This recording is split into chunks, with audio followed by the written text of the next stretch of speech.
pertanyaan yang selanjutnya, Lora, bagaimana cara kita menyikapi perbedaan pendapat yang terjadi di antara umat Islam, khususnya dalam masalah penentuan atau penetapan awal bulan, baik bulan Ramadan ataupun bulan Syawal, yang mana ini adalah momen yang menjadi begitu penting bagi umat Islam karena terkait dengan peristiwa dan juga terkait dengan ritual yang diulangnya setahun sekali.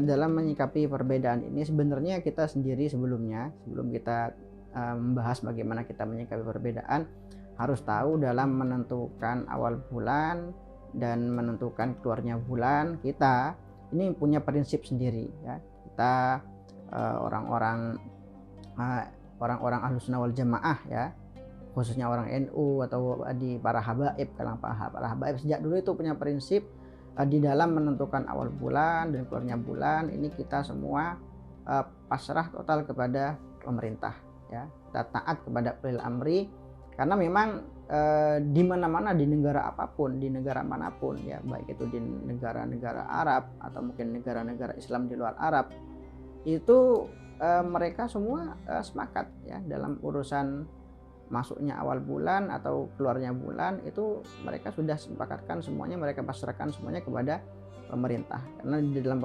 pemerintah sudah ada orang-orang yang kredibel, sudah ahli dalam masalah ini. Mereka bukan hanya ahli ruqyat saja, mereka juga menggabungkan antara ruqyah dan hisab. Nah itu prinsip kita seperti itu. Akan tetapi di masyarakat kita sudah saksikan sendiri ya, tetap saja ada yang berbeda ya, pandangan dengan kita, berbeda sikap dengan kita ya, para kawan-kawan kita yang jumlahnya tentu sudah tidak sedikit ya, banyak sekali, itu mungkin banyak sekali. Bagaimana kita menyikapi perbedaan seperti itu? Nah itu penting sekali. Nah, kita jangan jadi orang yang mungkin kagetan ya di dalam melihat sebuah perbedaan, tapi kita dengan ilmu yang kita miliki seharusnya bisa menjadi orang yang paling bijak dalam menyikapi sebuah perbedaan ya. Jadi saya pernah sowan ke seorang kiai di Jawa Tengah, itu Gus Mus ya, Kiai Mustafa Bisri.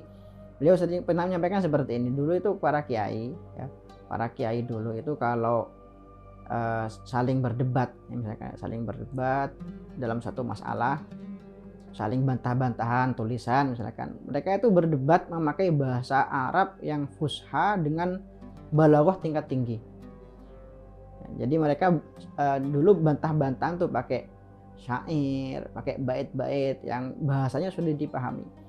Tujuannya apa? Agar mereka sendiri yang paham isi perdebatan itu, agar kalangan akar rumput itu nggak ikut berdebat, nggak ikut gontok-gontokan. Karena apa?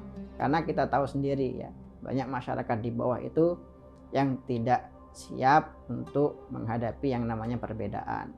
Bahkan yang diajarkan oleh para guru kita, para kiai kita sejak dulu itu seperti itu. Bagaimana kita itu diajari untuk menjadi orang yang menganggap bahwa perbedaan itu satu hal yang lumrah ya, bahwa perbedaan itu sampai kapanpun akan tetap ada. Itu guru saya Kiai Haji Maimun Zubair pernah menyampaikan dalam satu kitabnya, itu kisah dari dua ulama besar dan duanya sama-sama pendiri Nahdlatul Ulama, sama-sama santri dari Syekhona Khalil Bangkalan. Kisah antara Kiai Haji Hasyim Asy'ari dengan Kiai Haji Fakih Mas Kumambang. Jadi ceritanya Kiai Hasyim Asy'ari itu dulu punya kitab judulnya itu Al-Jasus fi Ahkamin Nakus, yang mana isinya itu intinya Kiai Hasyim Asy'ari mengharamkan penggunaan kentongan di masjid-masjid ya, karena dinilai itu tasyabuh dan lain sebagainya. Beliau punya dalil sendiri, punya alasan tersendiri. Nah sebaliknya Kiai Fakih Mas Kumambang pada waktu itu juga seorang ulama besar juga pada waktu itu punya pendapat yang sebaliknya, mengatakan bahwa kentongan ini nggak masalah ya, silahkan gunakan kentongan di musola-musola, di masjid-masjid ya, tidak ada dalil yang melarang. Nah bahkan beliau itu punya menulis kitab khusus yang isinya itu membantah kitab dari Kiai Hasyim Asy'ari, kitab perut ya, bantahan untuk kitabnya Kiai Hasyim Asy'ari, dan judulnya ini lumayan das. Jadi judul buku kitabnya ini Hazzur Ru'us alal jasus fi ahkamin nakus. Kalau kita terjemahkan Hazzur Ru'us ini mungkin nabokin kepala gitu ya. Intinya dari judulnya aja udah pedes banget gitu kan ya.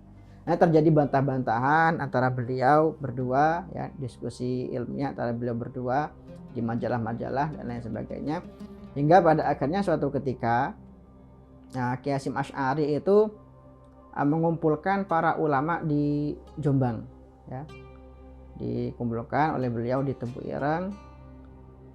Beliau pada waktu itu ya, andaikan beliau mengajak para ulama di Jombang, jangan di Jombang ya, andaikan beliau mengajak para ulama di Jawa pada waktu itu untuk menyetujui pendapat beliau ya, pasti mereka akan setuju juga. Beliau ketua para ulama pada waktu itu ya kan, ketua NU pada waktu itu, nanti Rois Am NU pada waktu itu. Andaikan beliau berkata A, semuanya mungkin akan berkata A. Tapi alih-alih seperti itu, alih-alih melakukan hal itu, Kiai Hasyim Asy'ari justru pada pertemuan itu membaca pendapat beliau ya, ini pendapat saya seperti ini, dalilnya seperti ini. Kemudian membaca juga pendapat Kiai Fakih, ini Kiai Fakih punya pendapat seperti ini, dalilnya seperti ini. Dan pada akhirnya beliau memberikan closing statement, dua pendapat ini sama-sama benar, silahkan kalian mau memilih pendapat yang mana saja silahkan. Nah, hanya saja saya pribadi tidak akan pernah menggunakan yang namanya kentongan di masjid saya. Itu Kiai Hasyim Asy'ari. Nah sebaliknya Kiai Fakih Mas Kumambang, meskipun dengan dalil-dalil yang beliau punya itu menyimpulkan tidak ada masalah dalam menggunakan kentongan, itu beliau, Masya Allah elegannya sikap beliau ini ketika Kiai Hasyim Asy'ari pada waktu itu melakukan kunjungan ke Gresik ya, di hari kunjungan Kiai Hasyim Asy'ari atau sebelum hari kunjungan Kiai Hasyim Asy'ari, Kiai Fakih Mas Kumambang memberikan instruksi kepada para imam masjid mushola di Gresik untuk menurunkan kentongan di hari kunjungan Kiai Hasyim Asy'ari. Ini sebagai wujud penghormatan kepada pendapat Kiai Hasyim Asy'ari. Nah ini para ulama kita dulu meskipun saling berbeda pendapat, tapi tetap bisa saling menghormati, tetap bisa saling menghargai. Itulah yang seharusnya bisa kita tiru ya. Dan ada satu kisah lagi yang sangat indah sekali bagi saya, sering disampaikan oleh Habib Al-Jufri, itu kisah Imam Syafi'i dan muridnya. Jadi Imam Syafi'i ini punya murid namanya Yunus ibn Abdul A'la. Pada waktu itu terjadi perdebatan sengit antara guru dan murid ini, yang saking sengitnya perdebatan ini sampai-sampai muridnya ini jengkel, bukan gurunya yang jengkel, muridnya jengkel. Karena jengkel akhirnya dia minggat tanpa pamit ke gurunya. Tentunya itu kan perbuatan yang sul adat ya kan, murid kok nggak pamit-pamit minggat sama gurunya. Tapi karena dibawa emosi, karena mungkin kalah debat pada waktu itu, dia minggat pulang ke rumah. Nah di malam hari, kata Yunus bin Abdul A'la ini, di tengah malam tiba-tiba ada orang yang mengetuk pintu rumah saya. Ditanya, "Man, siapa?" Dijawab, "Muhammad ibn Idris." Nah, kata Yunus bin Abdul A'la ini, terbesit dalam pikiran saya semua orang yang bernama Muhammad bin Idris kecuali Imam Syafi'i. Ini nggak mungkin kalau Imam Syafi'i. Kenapa? Karena sekelas beliau kan ya, masa datang ke rumah saya, apalagi tadi pagi saya sudah berbuat lancang seperti itu kepada beliau. Nah, akhirnya setelah dibuka pintunya ternyata benar, di depan itu adalah Imam Syafi'i. Dan Imam Syafi'i menyampaikan kepada Yunus ibn Abdul A'la, "Wahai Yunus, saya nggak akan tidur nyenyak ya, aku tidak akan tidur nyenyak jika di antara kita masih saling menyimpan rasa jengkel satu sama lain." Nah, kemudian beliau mengatakan, "Tajma'una masail wa tafarriquna mas'alah."